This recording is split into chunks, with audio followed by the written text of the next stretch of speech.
അപ്പോൾ പിള്ളേരെ നമുക്ക് തുടങ്ങാം.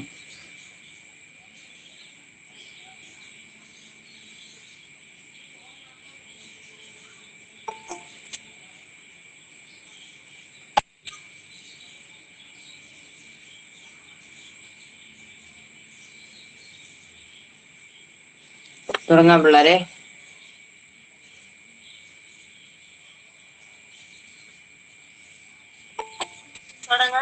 ഓക്കെ.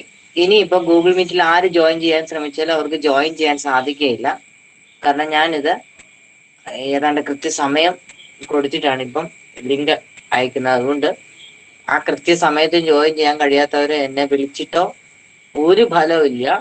അതുകൊണ്ട് എൻ്റെ ക്ലാസ്സിൽ കൃത്യനിഷ്ഠത ഉണ്ടാക്കാൻ വേണ്ടിയാണ് ഞാൻ അങ്ങനെ ഒരു കാര്യം ചെയ്തിട്ടേക്കുന്നത്. നോക്കൂ, ഇനി നമുക്ക് പഠിക്കാനുള്ള ചാപ്റ്റർ നമ്പർ 4 ആണ് അല്ലേ? ഓൾറെഡി ബ്രിട്ടീഷ് നമ്മുടെ വിക്ടേഴ്സില് ഈ ക്ലാസ് എടുത്ത് തീർന്നിട്ടുണ്ട്. 5ാമത്തെ ചാപ്റ്ററും തീരാറായെന്ന് തോന്നുന്നു.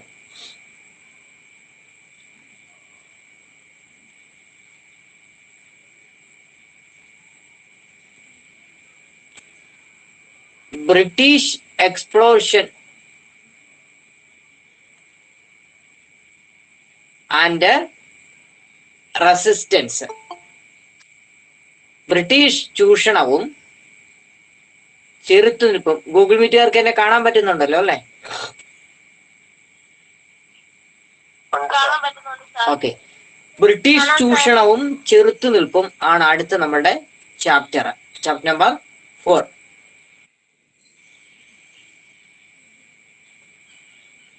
A day in January 1907, it was on that day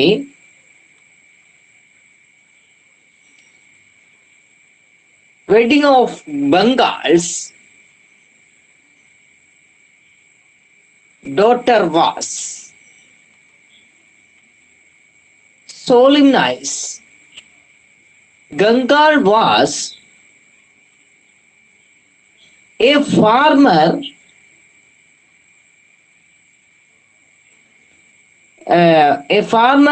a village near Calcutta. A lot of guests gathered in the marriage of. They all were received by offering sweets. But the sweets were without sugar. Instead, each contained jaggery. When someone asked about it, Gangal responded tweets. Tried the British are responsible for all our miseries and we decided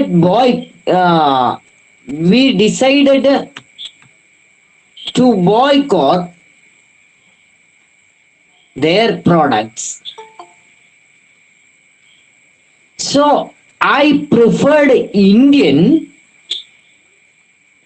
jaggery to British sugar.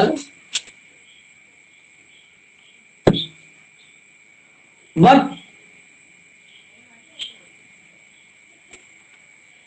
what could be the reasons for the people to the boycott to British products? In what ways did the British rule affect the Indian, how did they respond to the British rule? Let's examine them.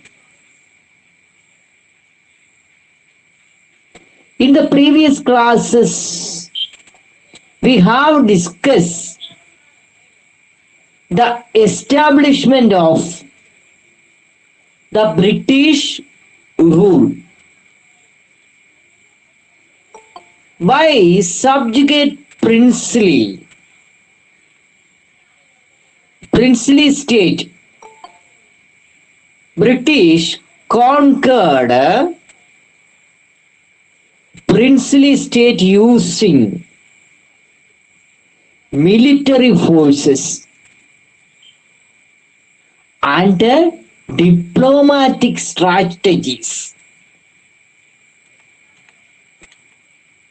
It was during the span of 100 years between Battle of Plassey in 1757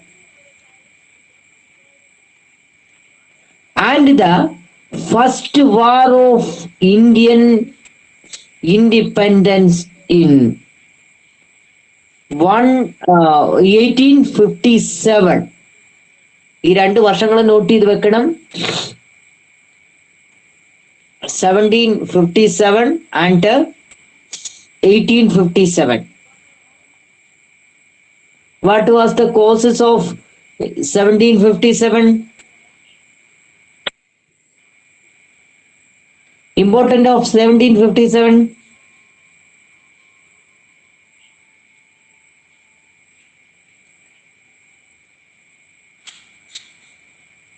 കേൾക്കാൻ പറ്റുന്നില്ല പിള്ളേരെ? മഴയുണ്ടോ?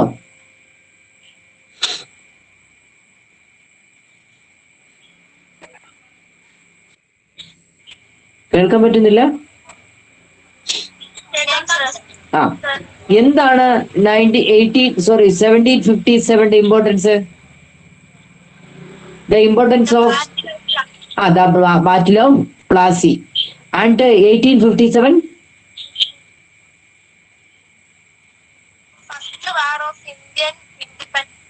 First War of Indian Independence. നിങ്ങൾക്ക് നന്നായിട്ട് കേൾക്കാൻ വേണ്ടിയാണ് ഞാൻ ഈ മൈക്കും കൂടെ വെച്ച് സംസാരിക്കുന്നത് കേട്ടോ. അപ്പൊ കുറച്ചും കൂടെ നിങ്ങൾക്ക് നന്നായിട്ട് കേൾക്കാൻ പറ്റും. സോ അപ്പോൾ ഈ 2 വർഷങ്ങളും കൃത്യമായിട്ട് നോട്ട് ചെയ്ത് വെക്കണം കേട്ടോ.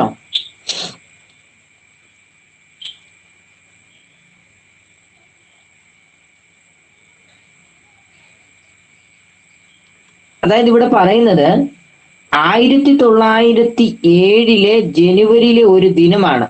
1907 ജനുവരിയിലെ ഒരു ദിനം. ആ ദിനത്തില് എന്താണ് സംഭവിക്കുന്നതെന്ന് നമുക്ക് നോക്കാം. 1907 ജനുവരിയിലെ ഒരു ദിനം കൽക്കത്ത, പശ്ചിമ ബംഗാൾ, ഇന്നത്തെ പശ്ചിമ ബംഗാളിലെ കൽക്കട്ടയ്ക്ക് അടുത്തുള്ള ഒരു ഗ്രാമത്തിൽ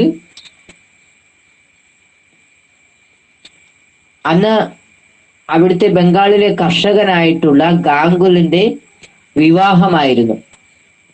മനസ്സിലായോ? അദ്ദേഹത്തിന്റെ മുറ്റത്ത് ചെറിയ ഒരു പന്തൽ ഒരുക്കിയിട്ടുണ്ട്. മകളുടെ വിവാഹത്തിനായിട്ട് ചെറിയ ഒരു പന്തൽ ഒരുക്കിയിട്ടുണ്ട് കേട്ടോ. ചെറിയ ഒരു പന്തല് ഒരുക്കിയിട്ടുണ്ട്.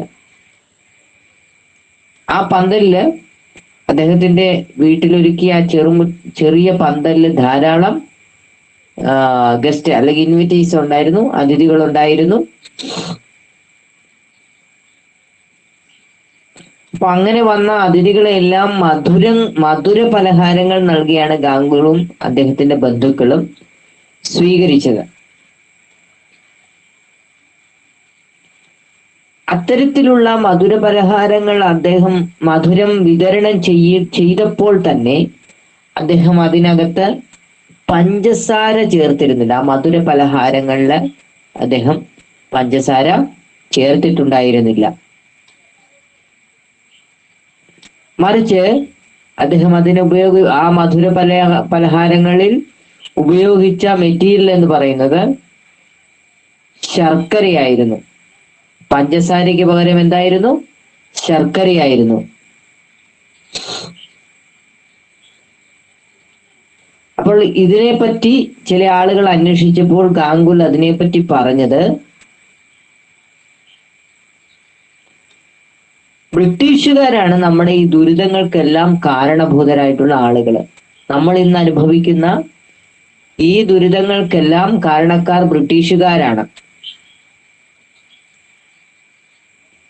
അപ്പൊ അങ്ങനെ ആ ബ്രിട്ടീഷുകാരുണ്ടാക്കിയ ഉൽപ്പന്നങ്ങളെല്ലാം തന്നെ നമ്മൾ ബോയ്ക്കോട്ട് ചെയ്യാൻ അല്ല ബഹിഷ്കരിക്കാനായിട്ട് നമ്മൾ തീരുമാനിച്ചിരുന്നല്ലോ. നിങ്ങൾക്കറിയാം, ഗാന്ധിജിയൊക്കെ ആഹ്വാനം ചെയ്തതാണ്, മറ്റു പല നേതാക്കളും ആഹ്വാനം ചെയ്തിട്ടുള്ള ഒരു കാര്യമാണ് ബഹിഷ്കരണം.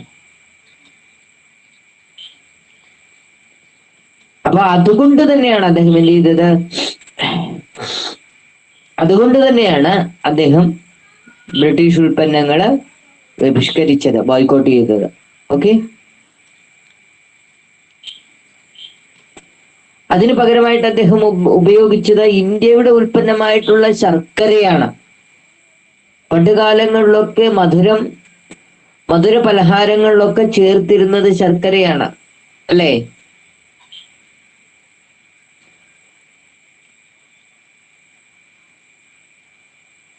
അല്ലേ? ആണ്. അപ്പൊ എന്തു കാരണങ്ങൾ കൊണ്ടായിരിക്കും ബ്രിട്ടീഷ് ഉൽപ്പന്നങ്ങൾ ബഹിഷ്കരിക്കാനായിട്ട് ജനങ്ങളെ പ്രേരിപ്പിച്ച ഘടകം എന്ന് പറയുന്നത്?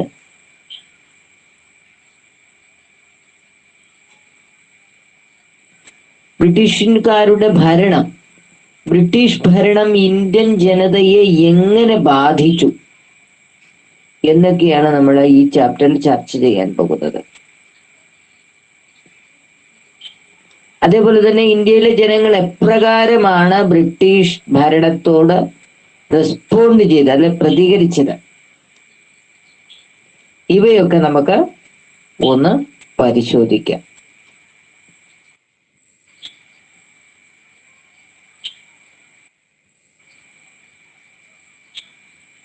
നിങ്ങൾ മുൻപ് എവിടെയോ പഠിച്ചിട്ടുണ്ടെന്നാണ് പുസ്തകം പറയുന്നത്. കച്ചവടക്കാരായിട്ടാണ് ബ്രിട്ടീഷുകാർ ഇവിടെ എത്തുന്നത്. അങ്ങനെ കച്ചവടക്കാരായി ഇവിടെ എത്തിയ ബ്രിട്ടീഷുകാർ പിന്നീട് നാട്ടുരാജ്യങ്ങളിൽ കീഴടക്കി ഇവിടെ അധികാരം സ്ഥാപിച്ചെടുക്കുകയാണ് ചെയ്തത്. മനസ്സിലായോ? മനസ്സിലായി.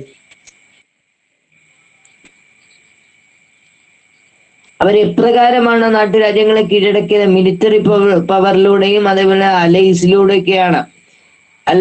അഥവാ എന്താ പറയാ,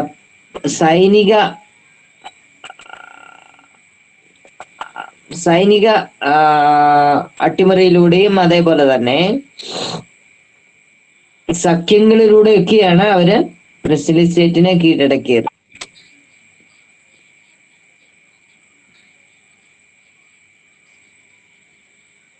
മനസ്സിലായോ?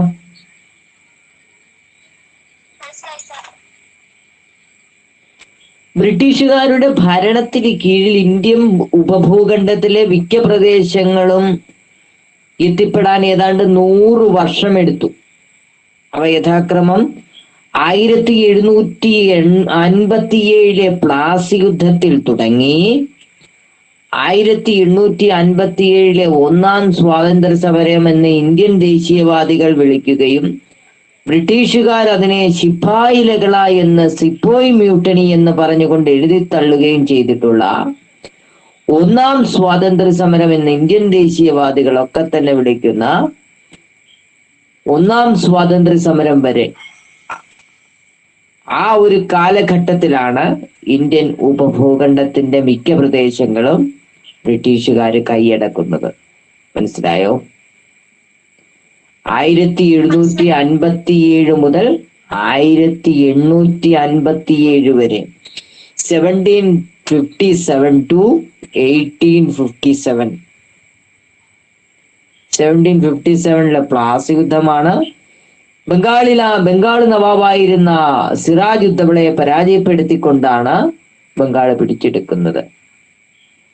പ്ലാസി യുദ്ധം, പ്ലാസിയിൽ വെച്ച് നടന്ന യുദ്ധമാണ് ദ ബാറ്റിൽ ഓഫ് പ്ലാസി 1757. മനസ്സിലായല്ലോ? മനസ്സിലായി സാർ. അവിടെ ഒരു ഭൂപടം കൊടുത്തിട്ടുണ്ടോ? ഒരു മാപ്പ് കൊടുത്തിട്ടുണ്ടോ അവിടെ? ആ മാപ്പ് ഒന്ന് ഒബ്സർവ് ചെയ്യണം കേട്ടോ, ഇടയ്ക്ക് സമയം കിട്ടുമ്പോഴേ. Okay. A major part of India came under the British rule. See the map. ഞാൻ പറഞ്ഞല്ലോ അവിടെ ഒരു മാപ്പ് കൊടുത്തിട്ടുള്ള മാപ്പ് നോക്കണം. Around 63% of the region in the Indian subcontinent had come under the direct control of the British. The rest of the region were ruled by native kings who have been subjugated the British. അവള് പറഞ്ഞു, അത് ഞാനാ പറഞ്ഞേന്ന്.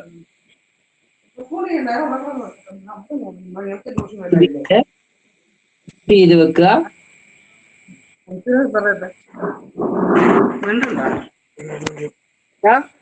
ഞാൻ remove ചെയ്യുന്നതാണ്.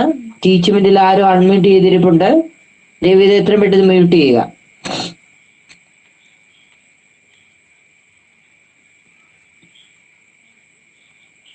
Farmers were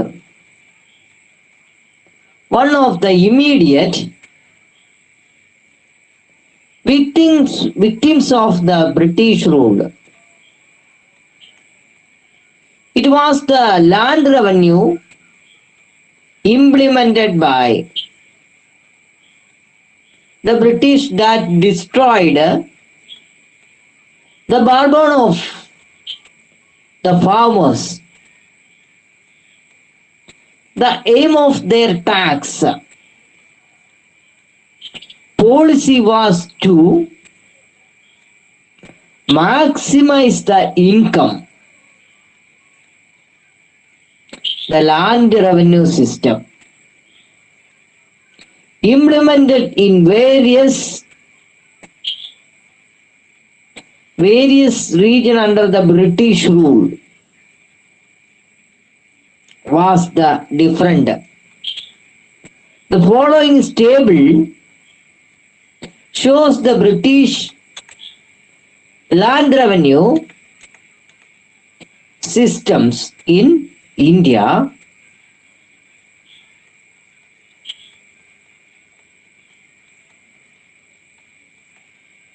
Features of permanent land revenue settlement.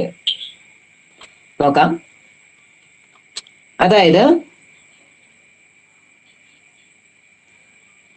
ആ ഭൂപടത്തിൽ പിള്ളേരെ ഇന്ത്യയും സിലോണും ഒക്കെ ശ്രീലങ്കയും ഒക്കെ ഇന്ത്യൻ സബ് കോണ്ടിനെന്റിൽ വരുന്നതാണ്.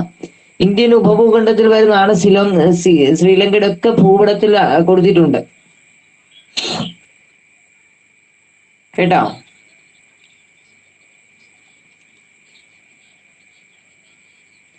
ഈ ഇന്ത്യൻ സബ് കോണ്ടിനെന്റ് അഥവാ ഇന്ത്യൻ ഉപഭൂഖണ്ഡത്തിന്റെ ഏതാണ്ട് 63% പ്രദേശങ്ങളും ബ്രിട്ടീഷുകാരുടെ നേരിട്ടുള്ള നിയന്ത്രണത്തിലായിരുന്നു. എങ്ങനെയാണ്? ബ്രിട്ടീഷുകാരുടെ നേരിട്ടുള്ള നിയന്ത്രണത്തിലായിരുന്നു. എത്ര പെർസെന്റേജ് പ്രദേശങ്ങളാണ്? എത്ര ശതമാനം പ്രദേശങ്ങള്? 63% പ്രദേശങ്ങളും ബ്രിട്ടീഷുകാരുടെ നേരിട്ടുള്ള നിയന്ത്രണത്തിലായിരുന്നു. ബാക്കി എത്ര ശതമാനം പ്രദേശങ്ങളുണ്ട്?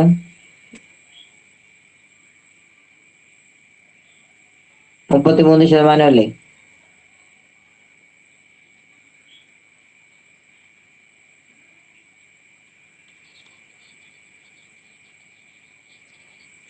ശേഷിക്കുന്ന 33% പ്രദേശങ്ങളും ബ്രിട്ടീഷുകാർ നിയന്ത്രിച്ചിരുന്ന നാട്ടുരാജാക്കന്മാരാണ്.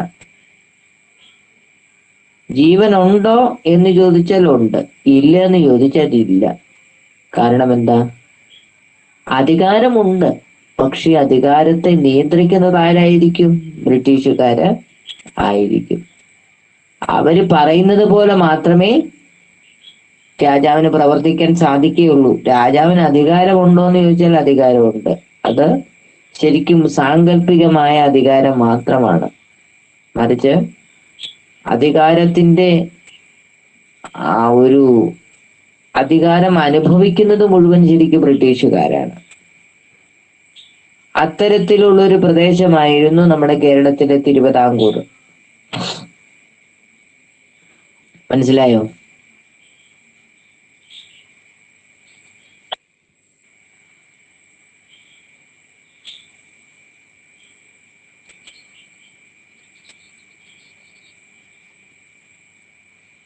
ബ്രിട്ടീഷ് നയങ്ങളുടെ പ്രത്യാഘാതങ്ങള്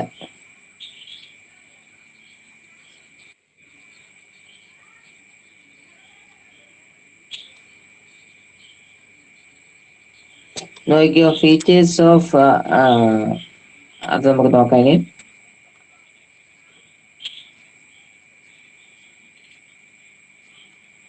In the permanent land revenue settlement,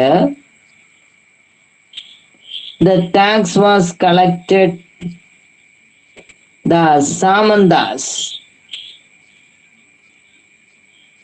Samandas was the owner of the entire land, where he had the jurisdiction collect tax.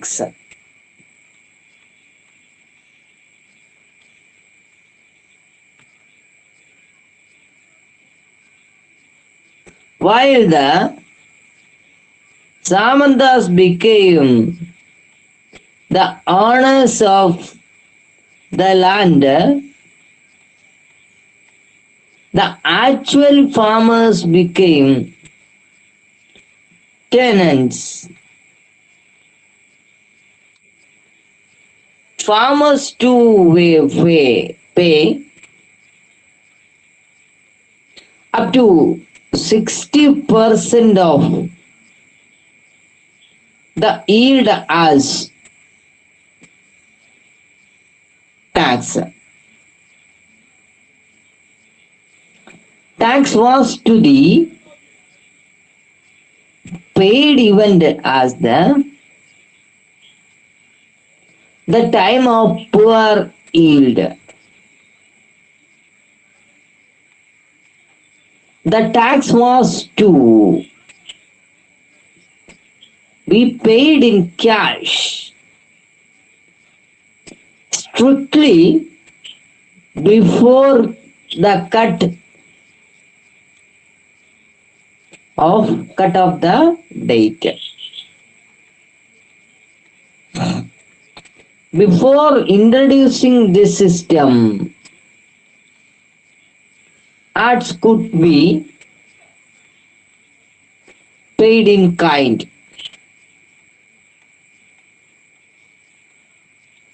Lord Cornwallis, British Governor General, introduced this system.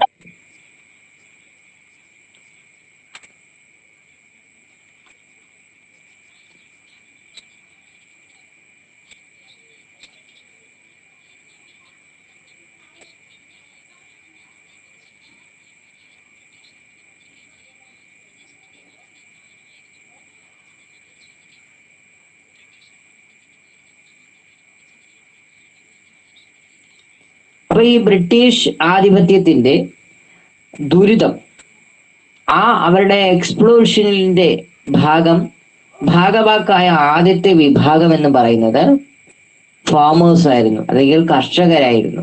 മനസ്സിലായോ?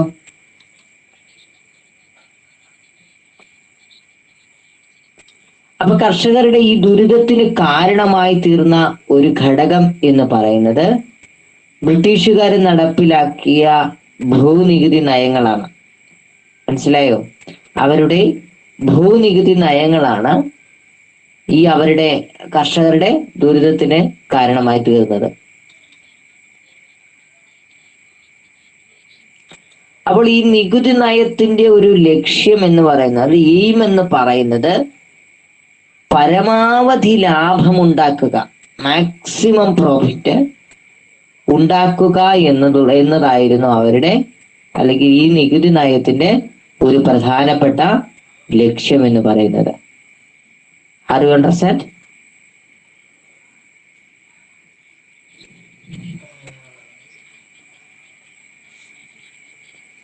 ബ്രിട്ടീഷുകാർ അവരുടെ കൈവശമുണ്ടായിരുന്ന ഈ പ്രദേശങ്ങളിലൊക്കെ തന്നെ വ്യത്യസ്തമായിട്ടുള്ള നികുതി സമ്പ്രദായങ്ങളാണ് അവര് നടപ്പിലാക്കിയത്. കേട്ടോ? വ്യത്യസ്തമായിട്ടുള്ള നികുതി സമ്പ്രദായങ്ങളാണ് അവര് നടപ്പിലാക്കിയത്. ഓക്കെ.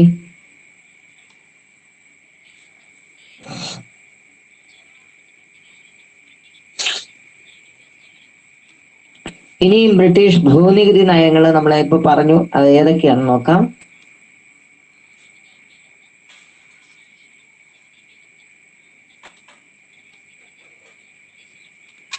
ഒന്നാമത് പെർമനന്റ് സെറ്റിൽമെന്റ് അഥവാ ശാശ്വത ഭൂനികുതി വ്യവസ്ഥ. ഇത് നടപ്പിലാക്കിയ പ്രദേശങ്ങൾ ഏതൊക്കെയാണെന്ന് അറിയാമോ കുഞ്ഞുങ്ങളെ?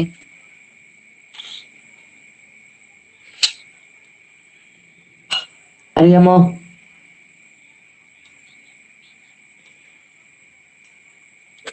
പെർമനന്റ് സെറ്റിൽമെന്റ് നടപ്പിലാക്കിയ പ്രദേശങ്ങള് ബംഗാൾ, ബീഹാർ, ഒറീസ പ്രദേശങ്ങൾ. ബംഗാൾ, ബീഹാർ ഉണ്ടായിരുന്നു. സ്നേഹാസജിയെ, നീ രാവിലത്തെ ക്ലാസ് എന്താ അറ്റൻഡ് ചെയ്യാത്തെ?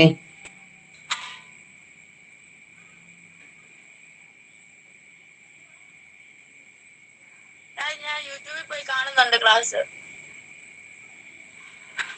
യൂട്യൂബില്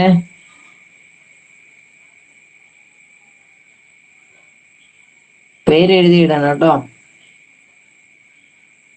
ഇടുന്നുണ്ട് സർ. രാവിലത്തെ ക്ലാസ് കാണാതിരിക്കാൻ എന്തെങ്കിലും റീസൺ ഉണ്ടോ?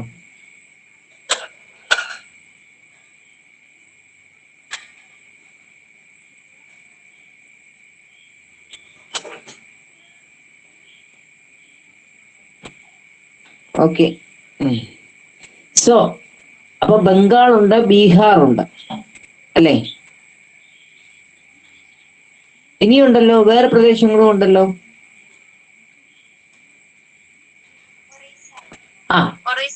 ഒറീസ അല്ലേ? ബംഗാളുണ്ട്, ബീഹാറുണ്ട്, ഒറീസയുണ്ട്. രണ്ടാമത്തെ വ്യവസ്ഥ എന്ന് പറയുന്നത് റൈറ്റ് വാലി സിസ്റ്റം ആണ്, അഥവാ റയറ്റ് വാലി വ്യവസ്ഥ എന്ന് മലയാളത്തിൽ പറയും, ഇംഗ്ലീഷിൽ റൈറ്റ് വാലി സിസ്റ്റം. ഇത് നടപ്പിലാക്കിയത് സൗത്ത് ഇന്ത്യയിലാണ്, അല്ലെങ്കിൽ ദക്ഷിണേന്ത്യൻ പ്രദേശങ്ങളിലാണ്. കേരളം, തമിഴ്നാട്, ഇന്നത്തെ കേരളം, തമിഴ്നാട്, കർണാടക, ആന്ധ്രാപ്രദേശ്, തെലങ്കാന ഉൾപ്പെടുന്ന ദക്ഷിണേന്ത്യൻ പ്രദേശങ്ങളിലാണ് ഇത് നടപ്പിലാക്കിയത്. മനസ്സിലായോ? അപ്പോൾ ശാശ്വത ഭൂനികുതി വ്യവസ്ഥ ഇവിടാണ് നടപ്പിലാക്കിയെന്ന് മനസ്സിലായി. റൈറ്റ് വാലി സിസ്റ്റം എവിടെയാണ് നടപ്പിലാക്കിയെന്ന് മനസ്സിലായി. മൂന്നാമത്തത് ദ സിസ്റ്റം ഓഫ് മഹൽവാലി സിസ്റ്റം, മഹൽവാലി വ്യവസ്ഥ.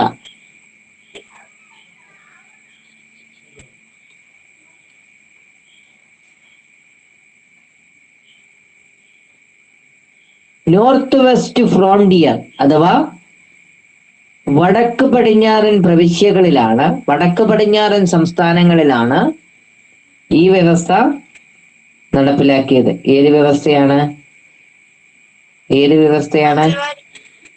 മഹൽവാലി സമ്പ്രദായം. മനസ്സിലായല്ലോ? മനസ്സിലായി സാർ. അപ്പൊ 3 സിസ്റ്റം നമ്മൾ പഠിച്ചു. 3 ഭൂനികുതി സിസ്റ്റം, 3 എന്താ പറയാ ലാൻഡ് ടാക്സ് സിസ്റ്റം നമ്മൾ പഠിച്ചു. ഏതൊക്കെയാണ്? പെർമനന്റ് സെറ്റിൽമെന്റ് അഥവാ ശാശ്വത ഭൂനികുതി വ്യവസ്ഥ,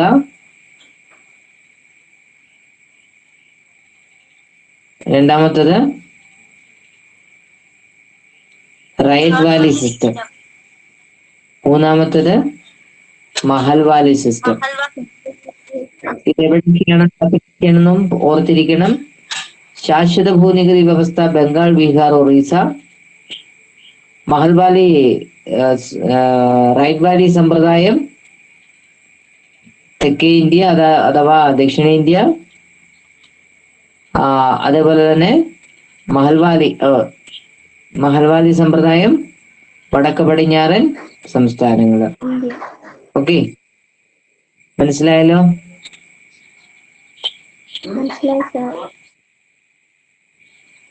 ഈ പെർമനന്റ് സെറ്റിൽമെന്റില് ഒരു പ്രദേശത്തെ നികുതി ടാക്സ് കളക്ട് ചെയ്തിരുന്നത് ജമീന്ദാർസ് ആയിരുന്നു, അഥവാ ജമീന്ദാർമാരായിരുന്നു.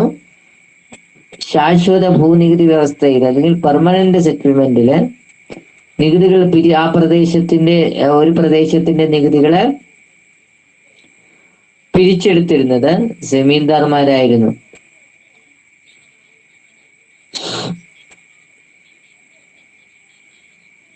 അപ്പോൾ ജമീന്ദാർ ആയിരുന്നു അദ്ദേഹത്തിന് നികുതി പിടിക്കാൻ അനുവദിച്ച് കിട്ടിയിട്ടുള്ള ആ പ്രദേശത്തിന്റെ ഭൂമിയുടെ മുഴുവൻ ഉടമസ്ഥതയും ആരുടെ കയ്യിൽ നിക്ഷിപ്തമായിരുന്നു? ഈ ജമീന്ദാരുടെ കയ്യിൽ നിക്ഷിപ്തമായിരുന്നു. മനസ്സിലായോ?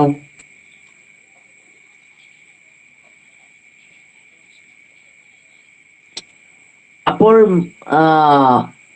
മൂന്നാമത്തെ പോയിന്റ് എന്ന് പറയുന്നത്, ഈ ജമീന്ദാർമാർ, ഈ ജന്മികള് ഭൂമിയുടെ യഥാർത്ഥ ഉടമകളായി മാറിയപ്പോൾ കർഷകര് കുടിയാന്മാരായിട്ട് മാറി.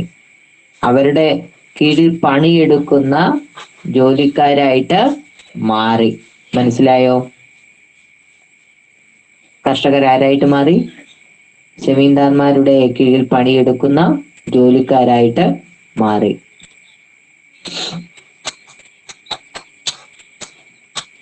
നിങ്ങൾ ശ്രദ്ധിക്കണം, ഈ ടാക്സ് എത്രത്തോളം എന്താണ് ഒരു പ്രായോഗികമായിരുന്നു നോക്കണം. ഈ വിളവിന്റെ 60% പണം, അതെത്രയാണോ അവർക്ക് കിട്ടുന്ന വിളവിന്റെ 60% പണം നികുതിയായിട്ട് നൽകേണ്ടി വന്നു. മനസ്സിലായോ? 60% പണം നികുതിയായിട്ട് നൽകേണ്ടി വന്നു.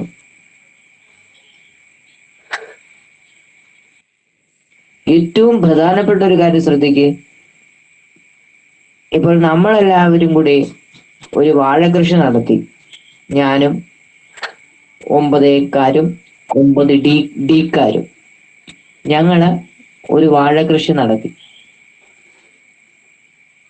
ഞങ്ങള് വാഴകൃഷി നടത്തിയത് 9 ബിക്കാരുടെയും 9 സിക്കാരുടെയും ഭൂമിയിലാണ്. അപ്പോൾ ഞങ്ങൾക്ക് 100 വാഴക്കുല കിട്ടി എന്ന് വെക്കുക. അപ്പോൾ ഞങ്ങളുടെ ആ 100 വാഴക്കുലയ്ക്ക് ഏതാണ്ട് 1000 രൂപ കിട്ടിയെന്ന് വെക്കുക.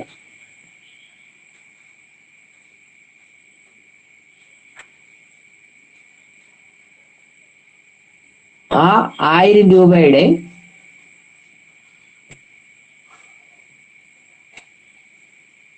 60% പണം ഞാൻ ആർക്ക് നൽകണം? ഞാനും 9 ഏക്കാരും 9 ഡീക്കാരും കൂടെ ആർക്ക് നൽകണം?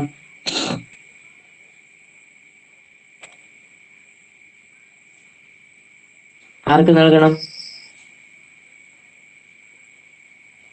ആരുടെ ഭൂമിയിലാണ് ഞാൻ കൃഷി ചെയ്യുന്നത്? സിയുടെയും ബിയുടെയും ഭൂമിയിലാണ് ഞാനും എക്കാരും ഡിക്കാരും കൂടെ കൃഷി ചെയ്യുന്നത്. അപ്പോൾ 100 വാഴക്കുല ഞങ്ങൾക്ക് കിട്ടി.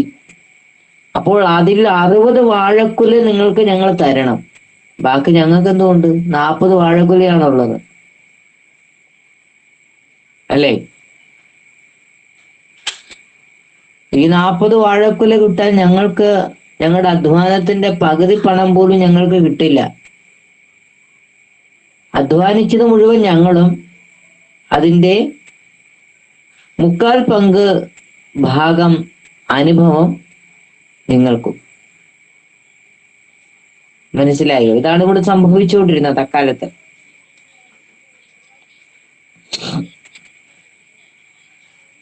അപ്പോൾ ഞങ്ങൾ നിങ്ങൾക്ക് വാഴക്കുല അല്ല തരേണ്ടത്, മറിച്ച് ഞങ്ങൾ ഈ വാഴക്കുല കൊണ്ടുപോയി വിറ്റ് അതിന്റെ പണം നിങ്ങൾക്ക് നൽകണം. നികുതി പണമായിട്ട് തന്നെ വേണമെന്ന് ഈ ബിക്കാരും സിക്കാരും കൂടെ വാശി പിടിക്കുന്നു.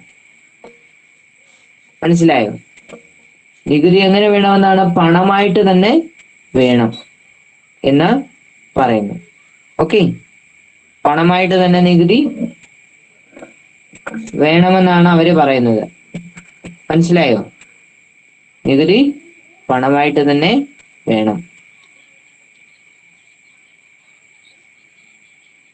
എന്നാൽ ഈ നികുതി പിരിവിനൊക്കെ മുൻപ് എന്താണ് കർഷകര് എന്ത് നൽകിയിരുന്നു? അവര് നികുതി പണമായിട്ട് നൽകുന്ന ഒരു സമ്പ്രദായം, പണത്തിന് പകരം സാധനങ്ങൾ നൽകുന്ന ഒരു സമ്പ്രദായം ഉണ്ടായിരുന്നു. എന്നാല് ബ്രിട്ടീഷുകാർ അതിൽ നിന്നൊക്കെ പിന്മാറിക്കൊണ്ട് പണമായിട്ട് തന്നെ നികുതി നൽകണമെന്നൊരു ആവശ്യം മുന്നോട്ട് വെച്ചു.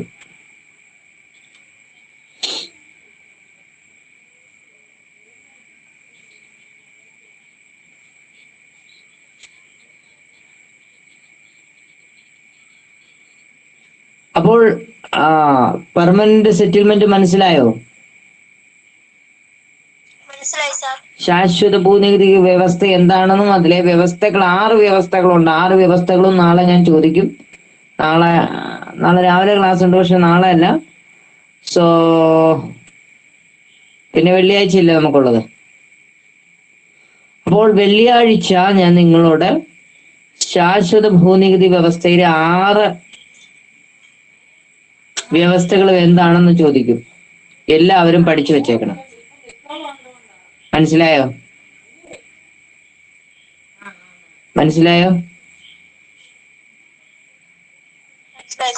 ഓക്കെ.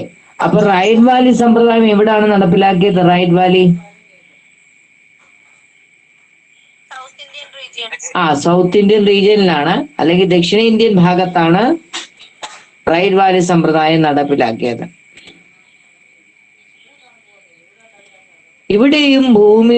ഇവിടെ പക്ഷെങ്കിൽ ഭൂമിയുടെ ഉടമസ്ഥാവകാശം ആർക്കായിരുന്നു? കർഷകന് തന്നെയായിരുന്നു. എന്നാൽ ശാശ്വത ഭൂനികുതി വ്യവസ്ഥയിൽ ഭൂമിയുടെ ഉടമസ്ഥാവകാശം ആർക്കായിരുന്നു? ജമീന്ദാർമാർക്ക്. എന്നാൽ റൈറ്റ് വാലി സമ്പ്രദായത്തിൽ ഭൂമിയുടെ ഉടമസ്ഥാവകാശം റൈറ്റുകൾക്കായിരുന്നു, അഥവാ കർഷകർക്കായിരുന്നു. മനസ്സിലായോ?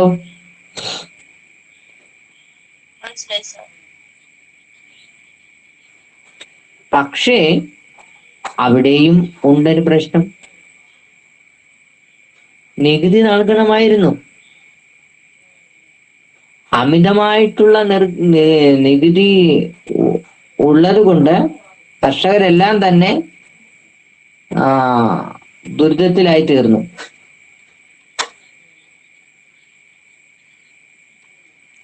ഇത് മാത്രമല്ല കുട്ടികളെ, നികുതിയുടെ ഘടന ഇടയ്ക്കിടയ്ക്ക് പരിഷ്കരിച്ചു. നികുതി നിരക്ക് ഇടയ്ക്കിടയ്ക്ക് കൂട്ടി.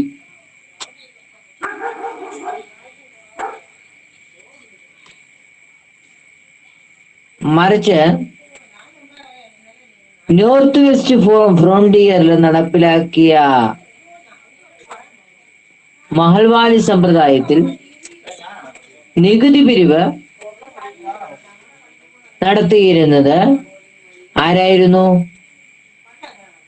ഗ്രാമത്തലവന്മാരായിരുന്നു. ആരായിരുന്നു? ഗ്രാമത്തലവന്മാരായിരുന്നു നികുതി പിരിച്ചെടുത്തിരുന്നത്. മനസ്സിലായോ? എന്നാല് ഈ വ്യവസ്ഥയിലും നികുതി നിരക്ക് വളരെ കൂടുതലായിരുന്നു.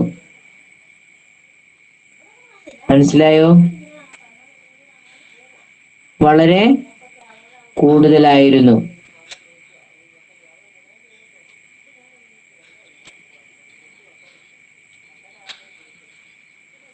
ഇവിടെ മഹൽ എന്നുകൊണ്ട് ഉദ്ദേശിക്കുന്നത് ഗ്രാമമാണ്. ആ ഓരോ ഗ്രാമത്തെയും ഓരോ യൂണിറ്റ് ആയിട്ടാണ് കണക്കാക്കിയിരുന്നത്. ആ കണക്കിന്റെ അടിസ്ഥാനത്തിലാണ് നികുതി പിരിച്ചെടുത്തിരുന്നത്.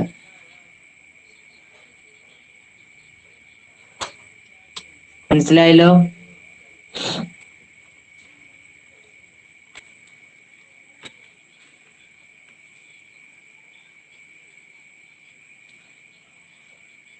മനസ്സിലായല്ലോ? മനസ്സിലായി sir.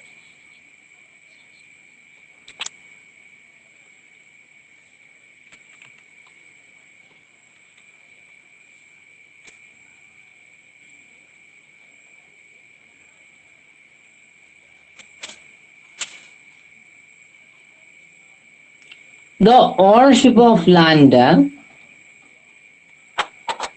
vested with the farmer's access to taxes impoverished.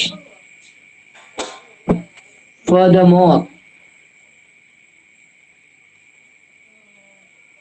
the tax frequently increased.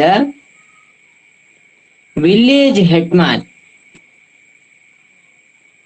assigns the responsibility to correct tax.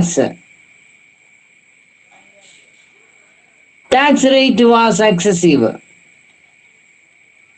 In system 2, the entire village. Mahal was considered as a single unit for tax collection. അവിടെ ഒരു diagram കൊടുത്തിരിക്കുന്നത് കണ്ടോ?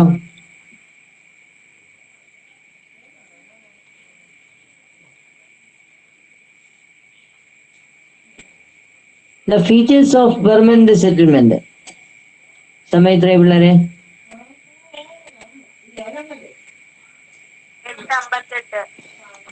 Okay, നമുക്ക് തൽക്കാലം ഇവിടെ വെച്ച് നിർത്താം. എനിക്ക് വല്ലാത്ത തലവേദന.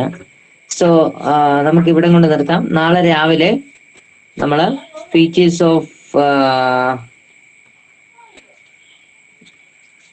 ഓഫ് പെർമനന്റ് സെറ്റിൽമെന്റ് എടുക്കും. ഓക്കെ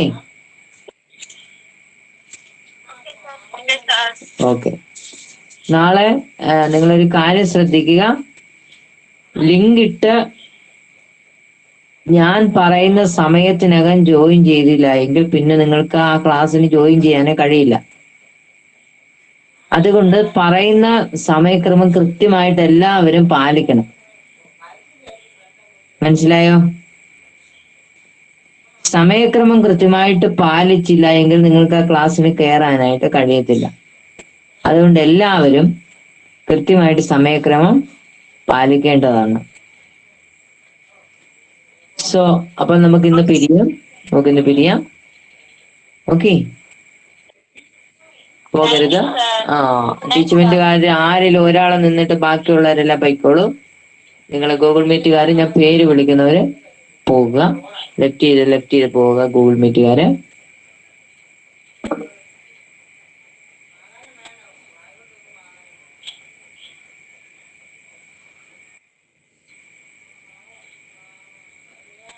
നിങ്ങൾ ഗൂഗിൾ മീറ്റ് വരെ എന്റെ പെർമിഷൻ ഇല്ലാതെ ആരും ലെഫ്റ്റ് ചെയ്യരുത്.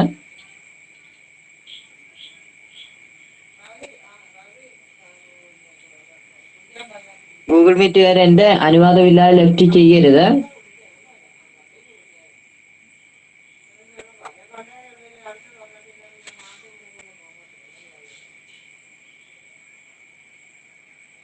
അബിയ ലെഫ്റ്റ് ചെയ്തു.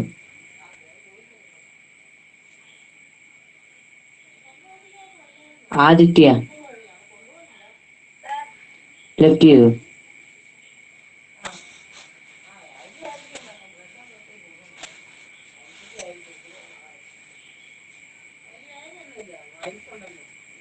അഫ്സൽ നജീബ് ലെഫ്റ്റ് ചെയ്തു മോനെ.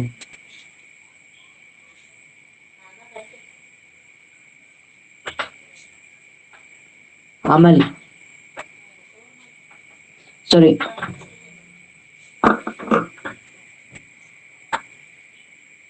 അഞ്ജലി സോറി അമൽ നായർ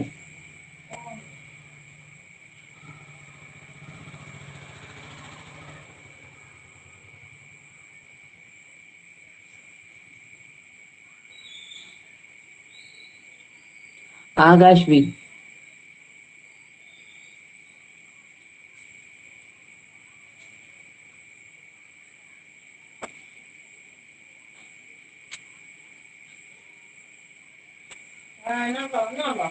അടുത്ത ആള് ആകാശ് കഴിഞ്ഞുള്ള ആളാ.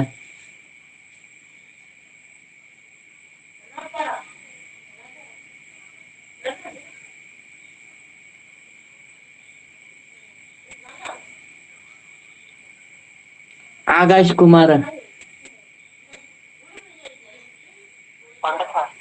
ലെഫ്റ്റ് ചെയ്ത. അഖിൽ അനിൽ ലെഫ്റ്റ് ചെയ്ത. അലീന പി വിനോദ് ലെഫ്റ്റ് ചെയ്ത. അലൻ കെ ദാനിയൽ ലെഫ്റ്റ് ചെയ്ത മോനെ.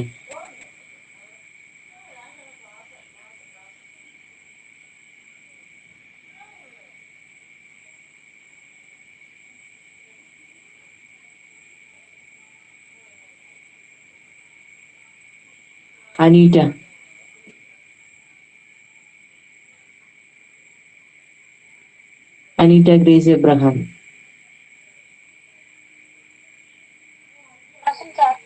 ഞാൻ ലെഫ്റ്റ് ചെയ്ത മോളെ.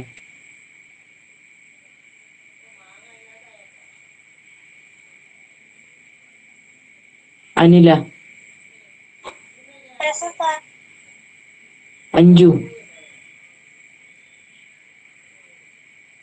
അനില ലെഫ്റ്റ് ചെയ്തോണേ.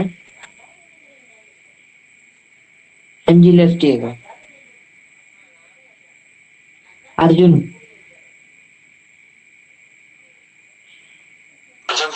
ലെഫ്റ്റ് ചെയ്തോണേ അങ്ങനെ.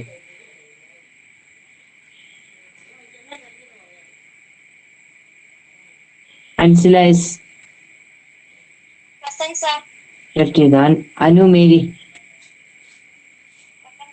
ലെഫ്റ്റ് ചെയ്തോ.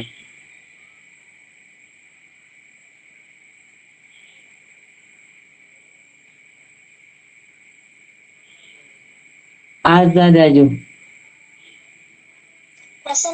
മോളെ ലെഫ്റ്റ് ചെയ്തോ.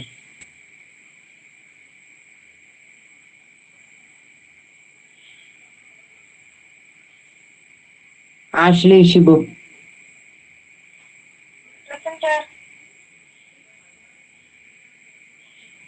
ലെഫ്റ്റ് ചെയ്തോ.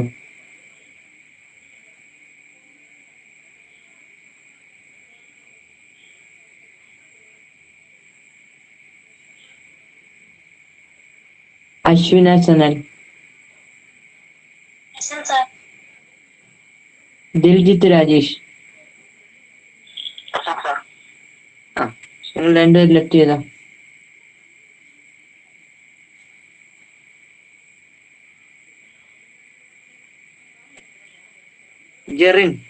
ജെറിൻ എ ആർ ലെഫ്റ്റ് ചെയ്തോ മോനെ.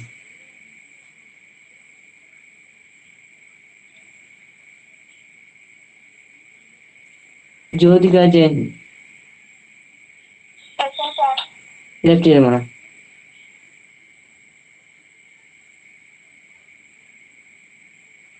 മേഘ രാജേന്ദ്രൻ Present, sir. ലെഫ്റ്റ് ചെയ്ത്.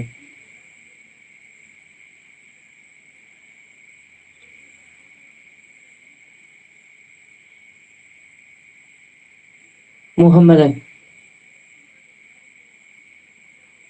Present, sir. ലെഫ്റ്റ് ചെയ്ത് മോനെ.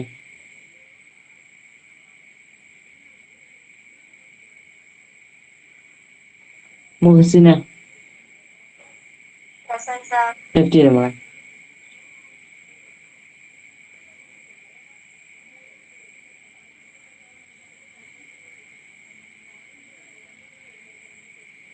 പ്രജിത്ത് ലെഫ്റ്റ് ചെയ്ത് മോനെ.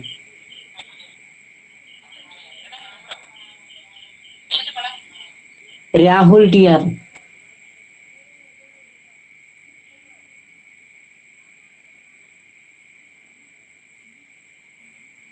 രാഹുൽ ടി ആർ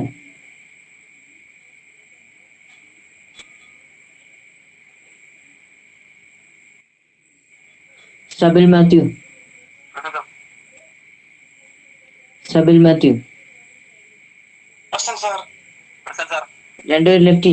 പെട്ടെന്ന് പെട്ടെന്ന് പെട്ടെന്ന്. Present, sir. സാറേ രാഹുലുണ്ട്. അജ്മൽ അജ്മൽ അജ്മൽ Sir.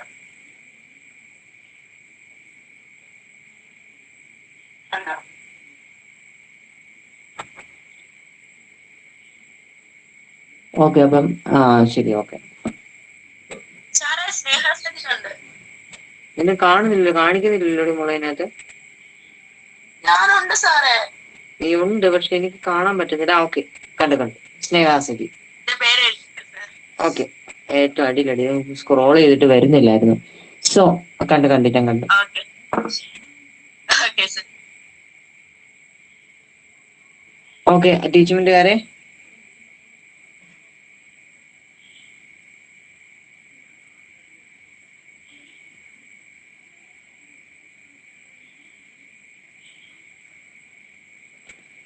സഹകരിച്ചതിന് നന്ദി മക്കളെ. So thank you.